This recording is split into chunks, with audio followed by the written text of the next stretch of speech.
Você já viu quando o jogo vira? Quando aquele que tenta humilhar acaba sendo desmascarado, ao vivo na frente de todo mundo? Pois foi isso que aconteceu recentemente quando o ministro Alexandre de Moraes, acostumado a intimidar com a toga e o silêncio imposto, tentou constranger o governador Tarcísio de Freitas. Mas o plano saiu pela culatra. O que era para ser mais um espetáculo de poder absoluto virou uma cena de constrangimento para o próprio Moraes. E o motivo? Fatos. Simples, duros e incontestáveis fatos. Algo que anda em falta em certos tribunais. Hoje a gente vai falar sobre esse embate simbólico entre a autoridade eleita pelo povo e a autoridade que age como se estivesse acima dele. Uma aula de como a verdade, quando bem sustentada, ainda tem força, mesmo diante de uma corte que parece cada vez mais interessada em punir opinião do que em defender a Constituição. Vamos aos bastidores. O clima já não era dos mais amistosos. Brasília vive hoje uma tensão digna de novela, ou melhor, de distopia. Um governador que sobe nos palanques para falar de liberdade, responsabilidade fiscal, combate à criminalidade, e um ministro que parece querer controlar até o tom de voz dos brasileiros nas redes sociais. Numa audiência pública sobre segurança nacional, aquela palavra que serve de pretexto para tudo, Moraes resolveu colocar Tarcísio na parede. Com um tom professoral, tentou pintar o governador como desinformado, irresponsável, até conivente com narrativas perigosas. Só que o ex-ministro da Infraestrutura não é de se calar. E foi aí que a coisa virou. Tarcísio, com a calma de quem tem a verdade na mão, rebateu ponto por ponto. Mostrou números, mostrou ações, citou dados da própria Polícia Federal. E mais, lembrou que defender liberdade de expressão não é ser cúmplice de criminoso. É apenas cumprir a Constituição. A segurança não pode ser usada como desculpa para censura. Essa frase, solta ali no meio da audiência, calou o plenário por alguns segundos e ecoou forte entre aqueles que andam cansados de ver ministro virando xerife e jornalista virando réu.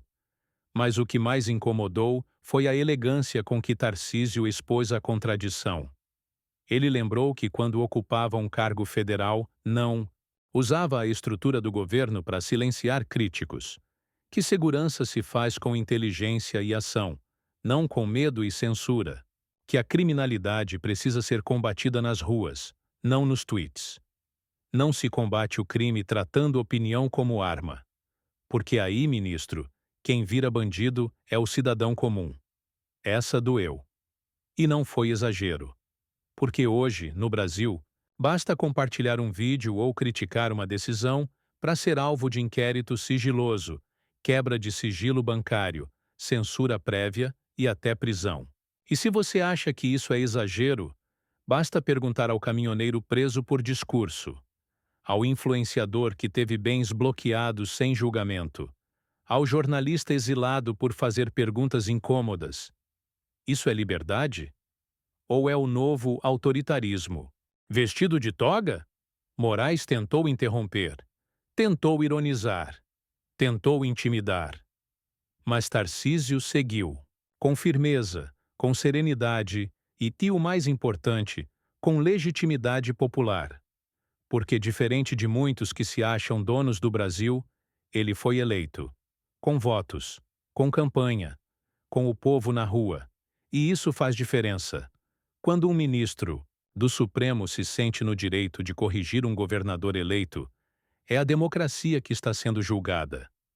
Ali, naquele momento, não era só Tarcísio quem estava sendo atacado. Era a autonomia dos estados. Era o pacto federativo. Era o princípio da separação entre os poderes. Tudo isso sendo pisoteado em nome de um bem maior, que ninguém sabe exatamente qual é, mas que, curiosamente, sempre resulta em mais controle, mais silêncio e menos liberdade. E algumas frases que ficaram desse embate deveriam ser repetidas, até que ecoem nas praças e nos grupos de família. Frases como: não é o medo que garante segurança, É o respeito à lei. Liberdade de expressão não é concessão, é direito. A diferença entre justiça e vingança é que a justiça ouve, a vingança cala. Quando o ministro usa a caneta como arma, o povo vira refém. Quem censura hoje para defender a democracia, amanhã não vai mais precisar. Dar justificativa. Essas frases não são apenas respostas. São farpas lançadas no coração de uma estrutura que parece ter esquecido o seu lugar. E aqui está o ponto central. A tentativa de humilhar Tarcísio foi, na verdade, uma tentativa de intimidar qualquer um que ouse pensar diferente. O que vimos ali não foi um debate. Foi um aviso. Cuidado com o que você diz. Cuidado com o que você defende, porque nós estamos vendo. Mas a resposta veio à altura. E por isso esse momento é tão simbólico, porque ele revela o que está em jogo hoje no Brasil. Não é apenas uma divergência entre executivo e judiciário. É uma luta entre quem quer impor silêncio e quem quer preservar o direito de falar. Entre quem acha que pode tudo e quem ainda acredita que há limites, mesmo para os poderosos. O Brasil está em um ponto de inflexão. Ou nós reagimos agora, ou aceitaremos que a toga virou trono e que a Constituição virou adereço. E é por isso que momentos como esse precisam ser destacados, compartilhados, lembrados. Porque enquanto alguns se escondem atrás de cargos vitalícios, outros têm a coragem de encarar o sistema de frente. Não por vaidade, mas porque sabem que a liberdade é o último bastião antes da tirania. Tarcísio não destruiu Moraes com gritos, nem com teatrinho. Ele destruiu com algo muito mais poderoso: a realidade. E isso, meus amigos, é o que mais assusta os donos do poder. Eles podem controlar a caneta, mas não controlam a verdade. Podem calar vozes, mas não calar fatos. Então, se você ainda se importa com liberdade, com justiça, com o direito de pensar e de discordar, fique atento, porque a censura de hoje começa com o vizinho, mas amanhã bate na sua porta. E quando isso acontecer, quem vai te defender? Se esse vídeo fez sentido para você, compartilhe, comente, se posicione, porque o silêncio, hoje, é a maior vitória deles. E cada voz que se levanta é um lembrete de que o povo ainda está acordado. Se inscreva no canal. Aqui a gente não abaixa a cabeça. Aqui a gente analisa, critica e denuncia. Porque se liberdade é crime, então somos todos culpados.